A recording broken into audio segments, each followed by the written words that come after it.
흔히 자본주의 국가에서 국민연금이라고 하면 국가가 내 노후를 책임져주는 든든한 저금통 같은 존재로 생각하기 쉽습니다.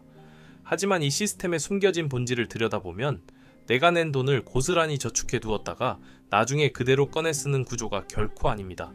실제로는 지금 청년들이 매달 내는 현금을 그 달에 은퇴한 노인들에게 바로 쥐어주는 일종의 세대 간 품앗이에 가깝기 때문입니다. 이런 기묘한 설계가 지금까지 무사히 굴러올 수 있었던 건 시스템을 처음 만든 1980년대 대한민국의 인구 구조가 워낙 탄탄했기 때문이죠.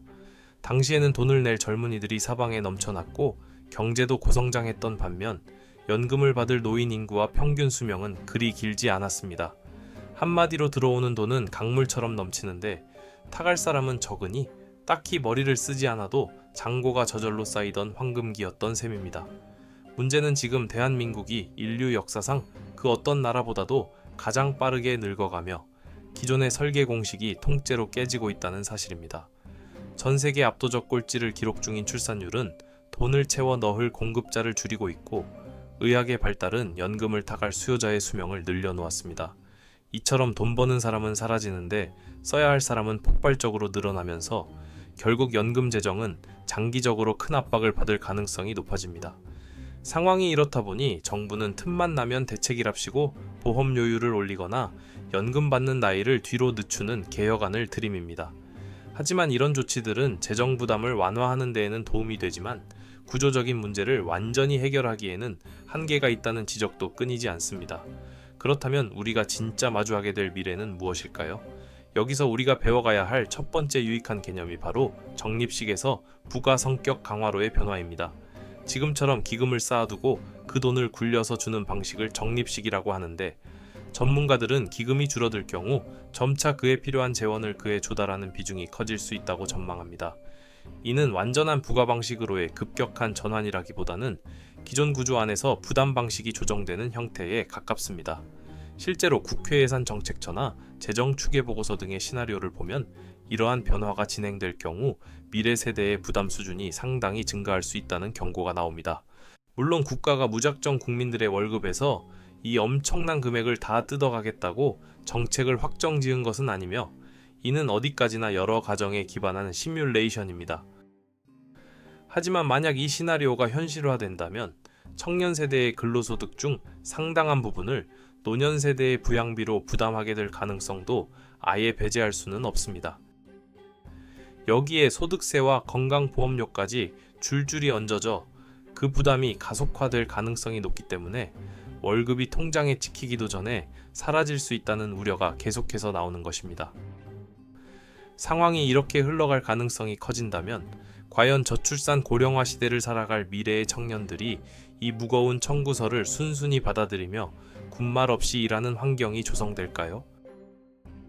일각에서는 왜 우리가 윗세대를 위해 청춘을 갈아 넣어야 하냐며 세금 회피나 해외 이민 등 다양한 선택을 할 수 있다는 의견들도 제기됩니다.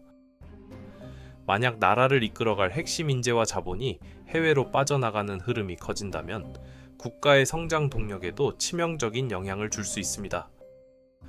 여기서 우리가 주목해야 할 두 번째 문제는 기금 변화 과정에서 발생할 수 있는 국민연금공단 발매크로 쇼크 자산 시장 영향입니다.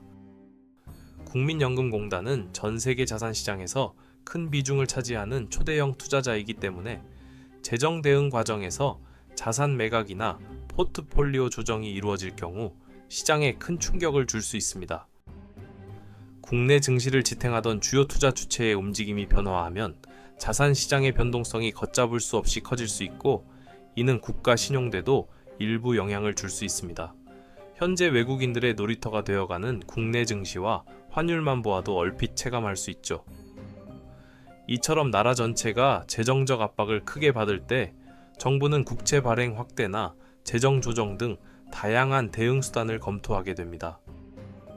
하지만 재정 대응 과정에서 통화량 증가나 물가 상승 압력이 커질 경우 화폐 가치가 하락하는 결과로 이어질 가능성도 존재합니다. 만약 국가가 약속대로 내 통장에 매달 지정된 연금 숫자를 꽂아주더라도 물가가 더욱 더 빠르게 상승하면 그 연금의 실질 구매력은 줄어들 수밖에 없다는 이야기입니다.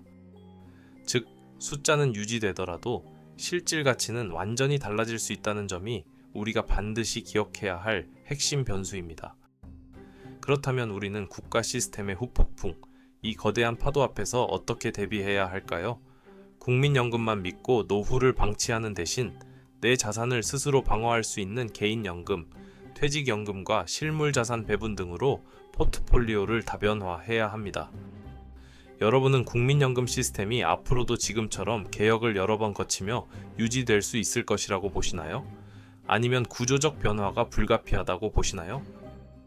어떤 상황이 오더라도 내 자산은 결국 스스로 준비하고 지켜야 합니다. 그 과정에 경제의 독이 항상 함께하겠습니다. 구독과 좋아요 부탁드립니다. 감사합니다.